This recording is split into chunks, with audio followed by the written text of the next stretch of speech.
என்னை ஆட்கொண்டவரும் நான் சேவிக்கிறவருமான ஆண்டவராகி இயேசு கிறிஸ்துவின் நாமத்தினாலே அன்பினல் வாழ்த்துக்கள். கிறிஸ்து இயேசுக்குள் மிகவும் பிரியமான அன்பு சகோதர சகோதரிகளே, கர்த்தர் நம் கரங்களில் விலையேற பெற்ற ஒரு பொக்கிஷத்தை கொடுத்திருக்கிறார். அதுதான் அவருடைய வேதாகமம். அந்த வேதாகமத்தை நாம் அதிகமாய் நேசிக்க வேண்டும், அதிகமாய் வாசிக்க வேண்டும், தியானிக்க வேண்டும். சங்கீதக்காரன் இதை பற்றி எப்படி சொல்லுகிறார் பாருங்கள்.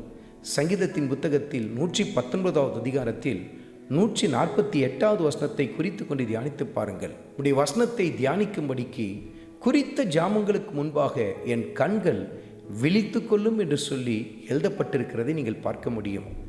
நான் ஒரு ஜாமத்தை குறித்து வைத்திருக்கிறேன், இந்த ஜாமத்தில் எழுந்து நான் ஜெபிக்கணும், வேதத்தை வாசிக்கணும்ன்ட்டு. ஆனால் அந்த வசனத்தின் மீது இருக்கிற அந்த ஆர்வம் என்ன செய்கிறது, அந்த ஜாமத்திற்கு முன்பாகவே நான் எழுந்திருக்கத்தக்கதாய் எனக்குள் ஆழமாய் கிரியை செய்கிறது. அவ்வளவு வாஞ்சை பாருங்கள். இப்படி தான் நாம் அதிகாலை வேளையில் எழுந்து ஆண்டவருடைய வார்த்தையை தியானிக்க வேண்டும். அந்த வசனத்தை நீங்கள் அதிகமாக நேசிக்க ஆரம்பித்திட்டிங்கன்னா என்ன நடைபெறும் தெரியுமா?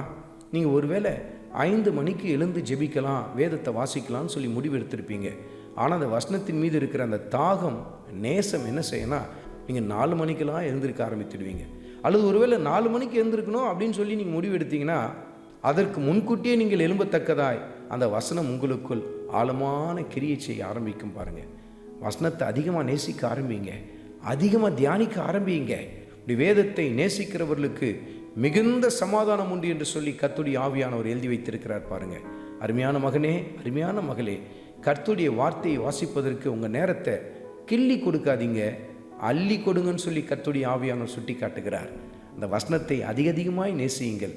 குறித்த ஜாமங்களுக்கு முன்பாகவும் எழுந்து இந்த வசனத்தை அதிகமாய் நேசித்து வாசித்து தியானித்து மறுரூபம் அடைய ஆரம்பியுங்கள்.